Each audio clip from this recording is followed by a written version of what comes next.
Occupy करता है और जिसका कोई मास होता है। मैटर मेनली 3 स्टेट में पाया जाता है। कितने स्टेजेस में? मैटर मेनली 3 स्टेट्स में पाया जाता है। एक है सॉलिड यानी ठोस, लिक्विड यानी द्रव और गैस। बेसिकली 3 स्टेट में पाया जाता है। जो मैटर होता है वो 3 स्टेट्स में पाया जाता है। चलिए एक एक करके समझते हैं। सबसे पहले हम समझ लेंगे सॉलिड के बारे में, देन हम लिक्विड के बारे में डिस्कस करेंगे, फिर हम गैस के बारे में समझेंगे। तो सबसे पहले समझते हैं हम सॉलिड्स के बारे में, यानी कि ठोस पदार्थ के बारे में, है ना। तो हमें फर्स्ट पॉइंट क्या गिवन है? फिक्स्ड शेप, है ना। इसका क्या मतलब है? यानी कि निश्चित आकार। सॉलिड्स जो सॉलिड्स होता है इनका अपना शेप होता है। एग्जांपल आप समझ सकते हैं book, table, pencil, ice cube. क्या हो सकता है? एग्जांपल में यहाँ पर लिख देती हूँ, बेसिकली बुक, है ना, और क्या? टेबल, आइस क्यूब,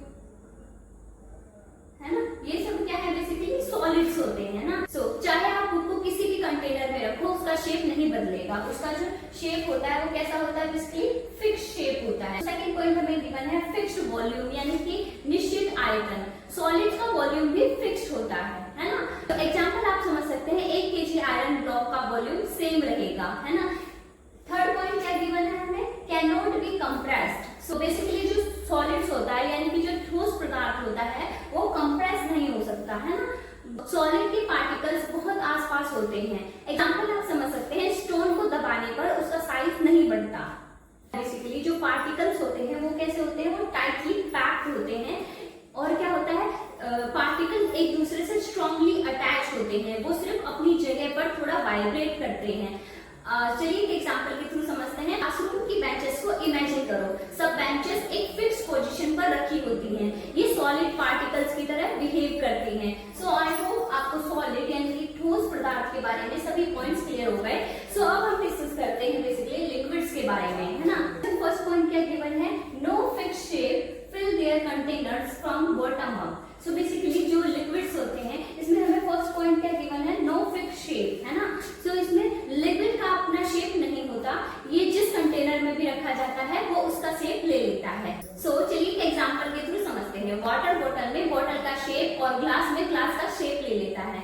सो सेकंड पॉइंट क्या गिवन है? Fixed volume. सो क्या होता है? लिक्विड का वॉल्यूम फिक्स्ड रहता है। 1 लीटर वाटर का वॉल्यूम हर कंटेनर में 1 लीटर ही रहेगा। नेक्स्ट पॉइंट क्या गिवन है? Can be compressed only slightly. So basically इसका मतलब क्या है? स्लाइटली कंप्रेसिबल, यानी लिक्विड को थोड़ा बहुत कंप्रेस किया जा सकता है।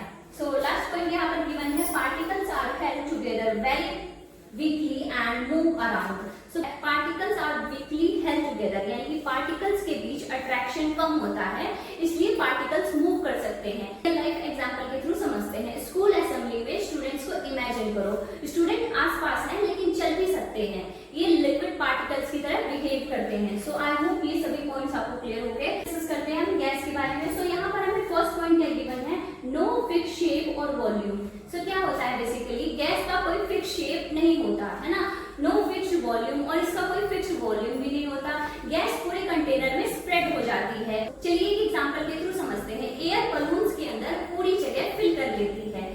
सो यहाँ पर नेक्स्ट पॉइंट क्या गिवन है? Particles are not held together और अट्रैक्टेड टू ईच अदर। जो पार्टिकल्स होते हैं वो क्या होते हैं? बहुत ज्यादा फार होते हैं, यानी पार्टिकल्स के बीच में बहुत ज्यादा डिस्टेंस होता है। सो चलिए एक रियल लाइफ एग्जांपल के थ्रू समझते हैं। स्कूल छुट्टी के बाद स्टूडेंट्स को इमेजिन करो। सब स्टूडेंट्स अलग अलग डायरेक्शन में तेजी से चले जाते हैं, बिल्कुल गैस पार्टिकल्स की तरह। यहाँ पर हमें नेक्स्ट पॉइंट गिवन है इजीली कंप्रेस। तो इसका मतलब क्या होता है? गैस को आसानी से कंप्रेस किया जा सकता है। अगर एग्जांपल के थ्रू समझे, एलपीजी सिलेंडर और सीएनजी सिलेंडर, है ना। क्या एग्जांपल हो सकता है? एलपीजी सिलेंडर और CNG cylinder. So last point क्या गिवन है? Particles are far apart and moving rapidly. जैसे कि मैंने आपको पहले बताया कि जो इसके पार्टिकल्स होते हैं उनके बीच में बहुत ज्यादा डिस्टेंस होता है ना, और ये रैपिडली मूव करते हैं। अब एक गिवन है प्लाज्मा, सुपर एनर्जेटिक पार्टिकल, अत्यधिक ऊर्जा वाले कण। एग्जांपल क्या गिवन है? Fluorescent bulb and neon light. So क्या होता है? मैटर की 4th स्टेट है ये, है ना। सो क्या है? ये मैटर की 4th स्टेट है। इसमें पार्टिकल्स बहुत ज्यादा एनर्जेटिक होते हैं। कैसे होते हैं? एनर्जेटिक होते हैं। इसके पार्टिकल्स कैसे होते हैं? एनर्जेटिक होते हैं। एग्जांपल भी हमें क्या गिवन है? नियॉन लाइट और फ्लोरेसेंट बल्ब, है ना। प्लाज्मा क्या होता है? प्लाज्मा इज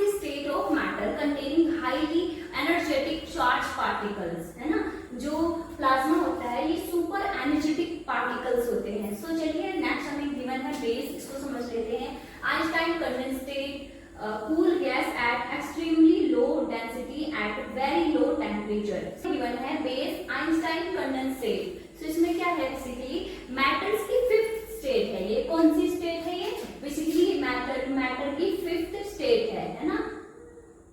और ये प्लाज्मा कौन सी स्टेट थी? फोर्थ स्टेट थी.